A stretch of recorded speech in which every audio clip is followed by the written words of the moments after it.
मैं अमितेश सर आप सभी प्रिय विद्यार्थियों का रियांस कोचिंग सेंटर में स्वागत करता हूं। हम लोग इसमें पढ़ रहे हैं हिंदी में हम लोग पढ़ रहे थे वर्णमाला। वर्णमाला में हम लोग स्वर को पढ़ चुके थे, व्यंजन को पढ़ रहे थे और व्यंजन में हम लोग अंतस्थ व्यंजन, ऊष्म व्यंजन, संयुक्त व्यंजन को पढ़ चुके थे। स्पर्श व्यंजन पर विशेष चर्चा कर रहे थे कि स्पर्श व्यंजन होते क्या हैं, स्पर्श व्यंजन का उच्चारण स्थान क्या है, इसको भी हम लोग पढ़ लिए थे। अब आगे हम लोग देखेंगे अघोष क्या होता है, सघोष क्या होता है, अल्प प्राण क्या होता है और महाप्राण क्या होता है। आइए देखते हैं। व्यंजन क्या हम लोग पढ़ रहे हैं, व्यंजन।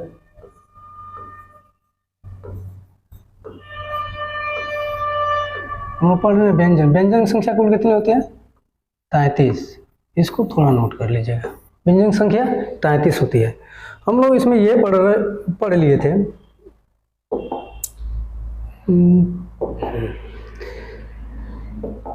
जैसे कि हम लोग पढ़े थे ये क वर्ग, क,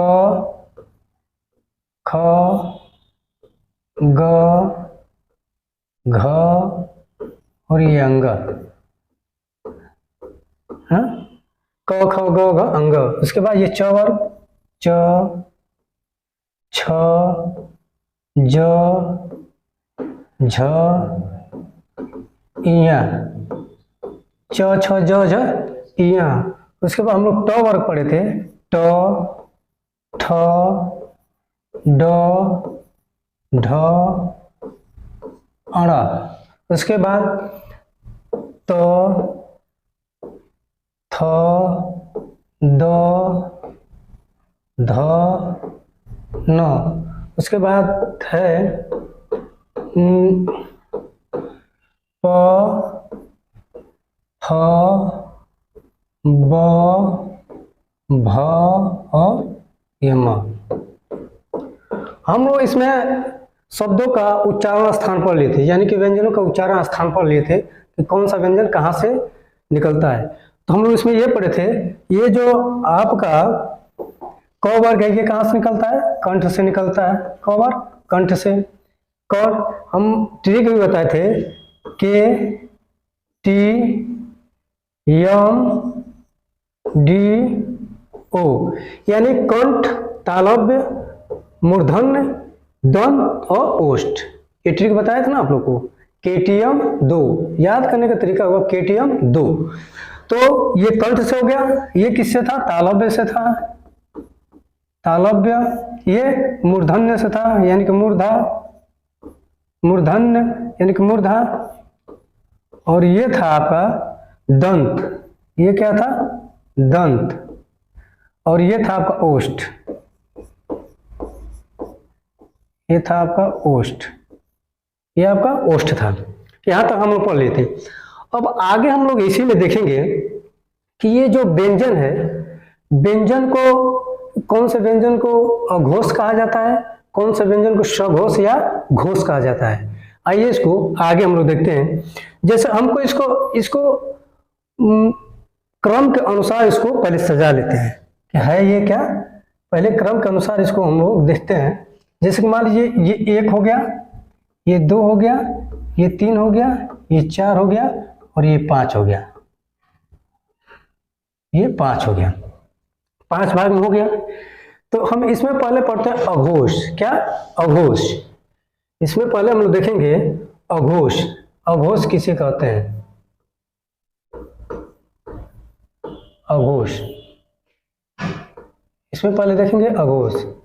अघोष में ये प्रत्येक वर्ग का पहला और दूसरा, यानी कि ये वर्ग है, प्रत्येक वर्ग क वर्ग, च वर्ग, त वर्ग, त वर्ग, प वर्ग, क च ट त प, ऐसे भी याद कर सकते हैं, क च ट त प। अब इसमें हम देखें प्रत्येक वर्ग का पहला और दूसरा, पहला और ये दूसरा, प्रत्येक वर्ग का पहला और दूसरा क्या कहलाता है? अघोष कहलाता है। क्या कहलाता है? अघोष कहलाता है। इसको लिखेंगे प्रत्येक वर्ग का पहला पहला व दूसरा, प्रत्येक वर्ग का पहला और प्रत्येक वर्ग का पहला, प्रत्येक वर्ग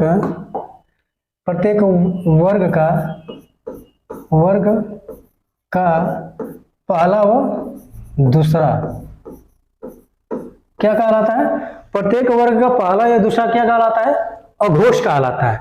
यानी कि इसमें अघोष कौन हो जाएगा? क ख च छ ट ठ त थ प फ। यानी कि ये जो है ये क ख, जैसे कि हम यहाँ पे लिख लेते हैं, इसको लिख भी लीजिए आप लोग कि जैसे कि मान लीजिए ये एक हो गया, ये क और ख, क ख हो गया। उसके बाद च और छ, च छ हो गया। उसके बाद ट और ठ, उसके बाद हो गया त थ त फ थ, उसके बाद हो गया प फ। यानी कि ये जो व्यंजन है ये सभी क्या है? अघोष है। ये व्यंजन क्या है? अघोष है। अब इसको हम लोग थोड़ा सा ट्रिक के माध्यम से देखते हैं कि इसका ट्रिक क्या है। देखिए अघोष तो ये व्यंजन है, लेकिन अभी हमारे तीनों स बच रहे हैं, बड़ा स, छोटा स और खटखोर वाला स, तीनों स भी बच रहे हैं। तो उसको भी देखना कि ये कौन सा व्यंजन है ना। तो देखिए जैसे हम लिखे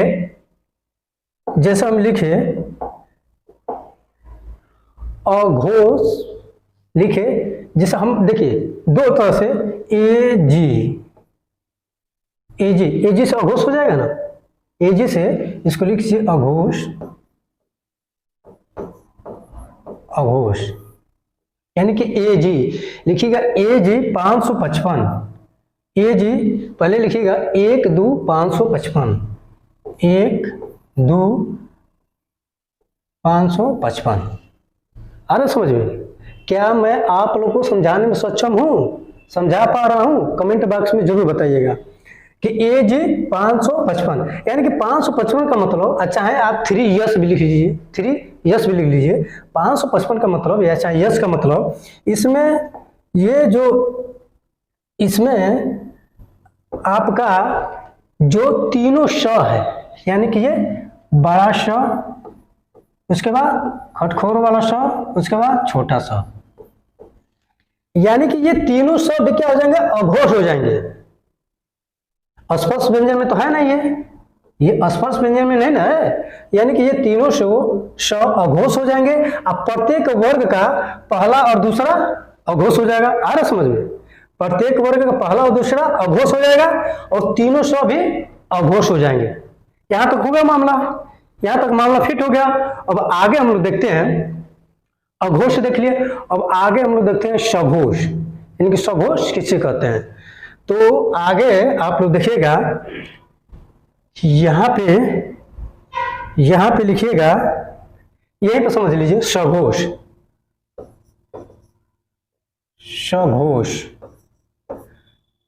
ये हो गया सघोष, या इसी को कहिए आप घोष, यही है आपका घोष, है ना, या इसी को घोष। देखिए जब प्रत्येक वर्ग का पहला दूसरा अघोष है तो प्रत्येक वर्ग का तीसरा चौथा पांचवा सघोष हो जाएगा। प्रत्येक वर्ग का तीसरा चौथा पांचवा क्या हो जाएगा?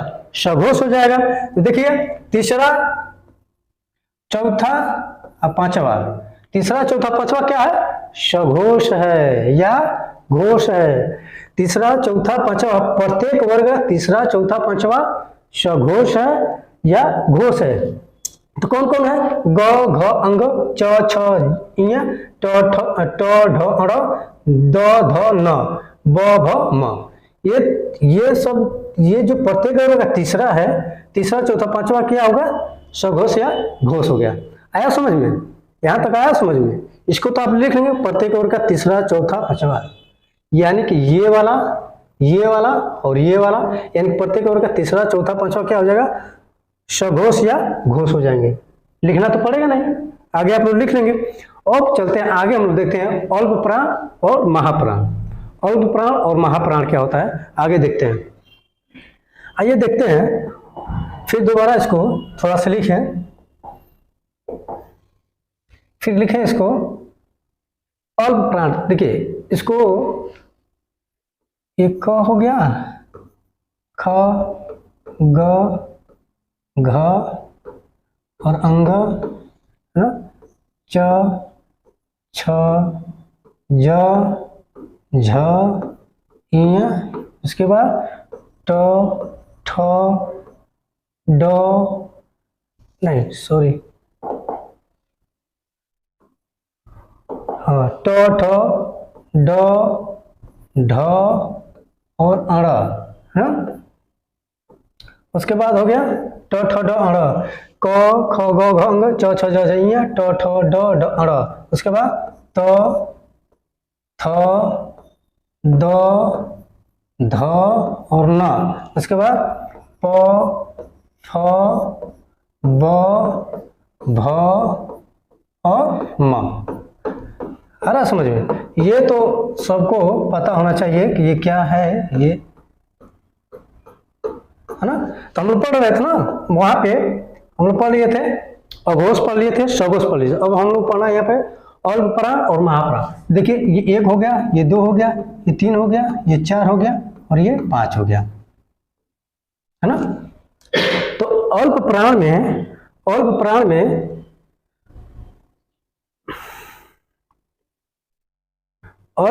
हम लोग ये देखेंगे,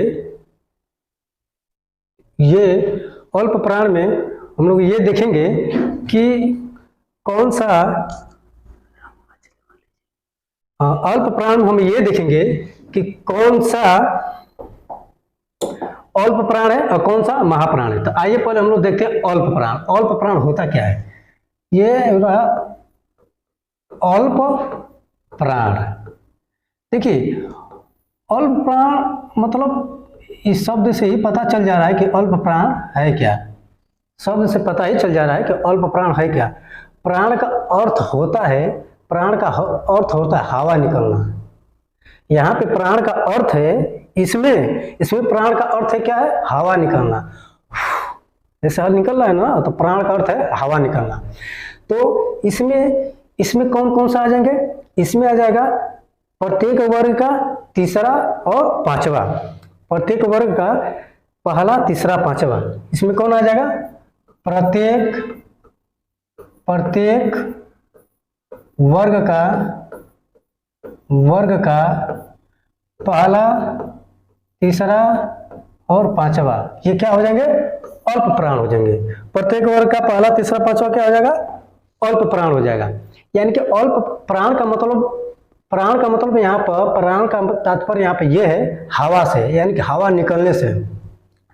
इसमें अल्प यानी कि थोड़ा सा हवा निकलता है ना। इसमें मुख द्वारा थोड़ा सा, मुख से इसमें थोड़ा कम हवा निकलता है, मुख से थोड़ा कम हवा निकलता है। जैसे मान लीजिए प्रत्येक वर्ग का पहला, तीसरा, पांचवा हम लिखे क, उसके बाद कौन सा है? ग, उसके बाद पांचवा कौन सा है? अंग, हो गया ना। उसके बाद च, उसके बाद कौन सा हो गया? ज, उसके बाद कौन सा हो गया? पहला, तीसरा और पांचवा इया।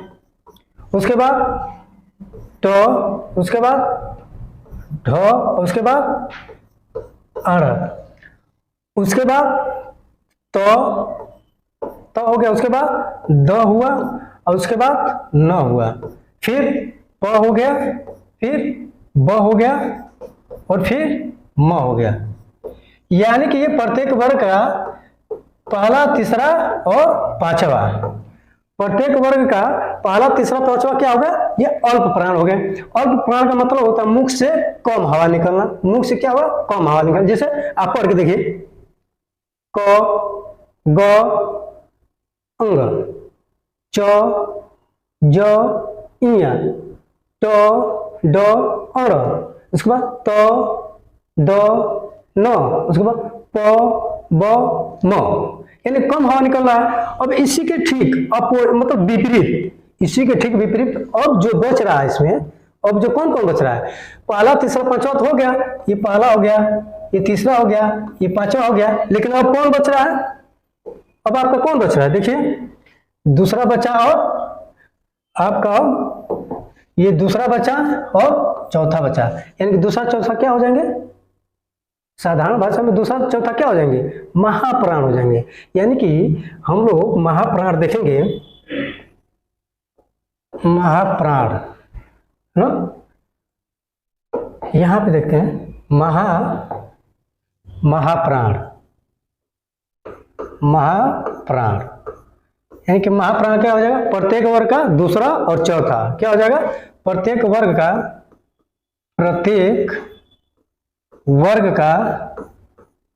का दूसरा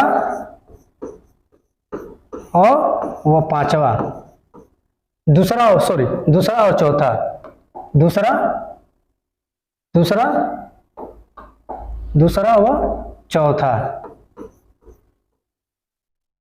दूसरा और चौथा, यानी कि महाप्राण क्या आ जाएगा? प्रत्येक वर्ग का दूसरा और चौथा। इसको थोड़ा सा हम ट्रिक के माध्यम से इसको भी देख लेते हैं, महाप्राण को ट्रिक के माध्यम से देख लेते हैं कि वाकई में महाप्राण है क्या। तो इसको ट्रिक के माध्यम से हम देखते हैं, तो इसको ट्रिक के माध्यम से हम देखते हैं, ट्रिक के माध्यम से इसको देखेंगे तो देखिए महाप्राण यानी कि अधिक क्या निकल रहा है? हमारे मुख से अधिक सांस निकल रहा है, यानी हमारे मुख से अधिक सांस निकल रहा है। तो महाप्राण 24,555 यच लिखिए, महाप्राण में 24,555 यच लिखिए, क्योंकि इससे मुख से ज्यादा क्या निकल रही है? हवा निकल रही है। बोलिए प्रत्येक वर्ग का दूसरा चौथा, यानी कि दूसरा ख, उसके बाद घ, आवाज मतलब सांस ज्यादा निकल रही है ना। हम पढ़े ख, घ, छ, झ, पढ़ तो देखिए प्रत्येक वर्ग का दूसरा और चौथा पढ़ के तो देखिए कि आवाज कैसे निकल रही है। इसीलिए इसको महाप्राण कहा गया, यानी कि ये बहुत बड़ा है, यानी कि इससे मुख से हवा क्या निकल रही है? ज्यादा निकल रही है।